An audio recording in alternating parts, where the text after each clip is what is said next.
It's crazy how procrastination can put you in a full-on freeze response and completely wreck your entire day. To be honest, I've been struggling with depression lately, and it's been really hard for me to find the motivation to get things done. And then there's also the problem I have with weekends. And I'm sure a lot of other people can relate to this. The weekends are just too damn short. There's so much I want to do on the weekends, and then there's also so much I have to do. I want to sleep in, stay in bed and binge watch my favorite show, catch up with friends, go shopping, do my nails, work on content creation, journal, meditate, have an afternoon nap, rest. But I also have to clean the house, do the laundry, get groceries, take my car to the car wash, do my hair, pay the bills, cook, literally everything else. There's only 48 hours in a weekend, minus the approximately 16 hours I sleep. So basically that leaves me with 32 hours to do everything. And I don't even have kids, so I don't know how you parents do it with all the birthday parties and homework and school prep and bath time and all that stuff. Probably 32 hours is enough time for me to get it all done, but it just doesn't feel like that in my head. I want to do it all, and I want it all to be perfect. But of course, that's not always possible. So I start spiraling. I think to myself, where do I even start? What's the best order to do everything in? Should I shower first? Should I jump straight into content creation? Because I know that if I don't start with content creation, that my day will probably end with doing everything else except for that. But then again, I can't focus on anything unless the apartment is cleaned first. But I don't actually feel like cleaning the fucking apartment. And while all of that is spinning in my head, the clock is ticking and I'm wasting precious weekend time.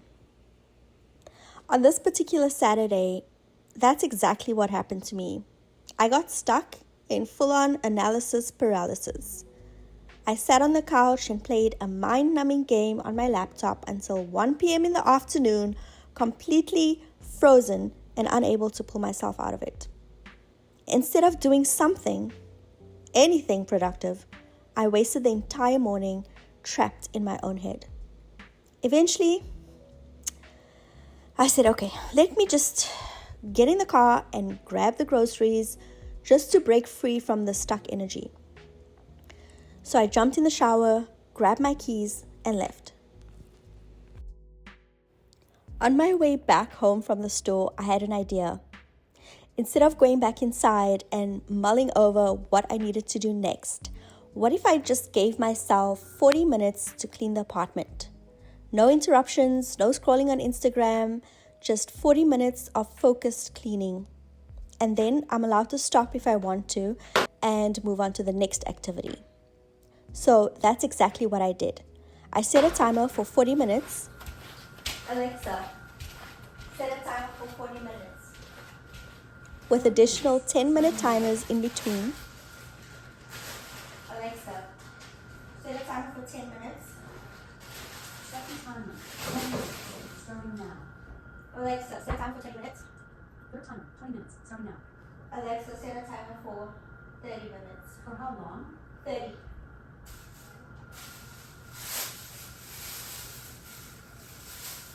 Timer for how long? 30 minutes. Fourth timer. 30 minutes. Starting now. These little deadlines made me move faster, and cleaning turned into a game instead of a chore. Now, for the rest of the video, I want to focus on the cleaning strategy because cleaning in itself can feel extremely overwhelming and it's often hard to even just get started. So here are the 4 steps I use to make cleaning feel manageable. Step number 1, tidy up. Growing up, my dad used to say, everything has a place and everything in its place. It used to annoy me back then as a teenager, but it's actually become my mantra as an adult. Basically, what it means is every item has a home inside your home.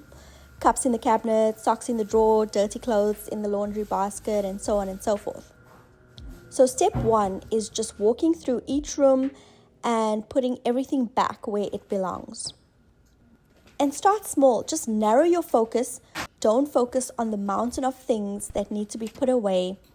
Just focus on picking up that one sock lying on the floor. And then once you do that, focus on the next small task.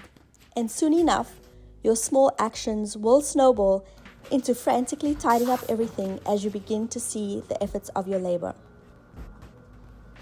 Even if you do nothing else, just by completing step 1, your home will already look that much better.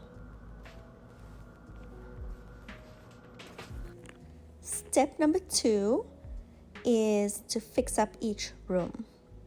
So now that everything is in its place, you deal with each room specifically. That means in the kitchen, you're washing up the dishes. In the bedroom, you're making the bed. In the bathroom, you're cleaning the tub and the toilet. In the living room, you're straightening up the couch, the coffee table, basically resetting each space.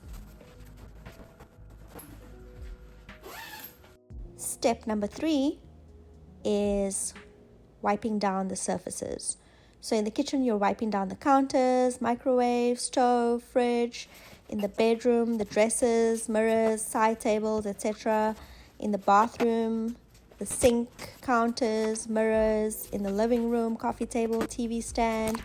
Just wipe it all down using the appropriate products for each surface, or simply some warm water and soap. Well, I shouldn't say that because you don't want to put warm water and soap on a wooden table, but you know that, right? Okay? Google it. So step number 4 is cleaning the floors. So I finish off by sweeping and mopping or shining the floors, vacuuming, actually I just vacuum the floors and carpets. And just like that, I'm done. So this session did actually take me an extra 10 minutes. I didn't finish in exactly 40 minutes, but it did help me get started and stay focused. And that productivity spiraled into more productivity, which was great. I ended up filming enough content for several videos on top of getting my chores done. So if you see me wearing the same clothes in the next video, you know why. Ultimately, my goal is to keep the house tidy as I go about my day or my week, instead of having a huge mountain or cleaning mission each week. And this way I have more time to focus on other things that bring more joy. So I have been trying to do that lately, and I'm very happy with the results. It's so nice, guys, to wake up on a Saturday morning when the apartment is already clean and I get to relax for a bit and go about my day peacefully instead of stressing about what's to come. So I would love to hear what are some of your strategies to keep your environment tidy, clean, and organized. Please do share it in the comments. I'd love to hear from you. And as always, I look forward to sharing my next video with you soon. So take care for now. Bye.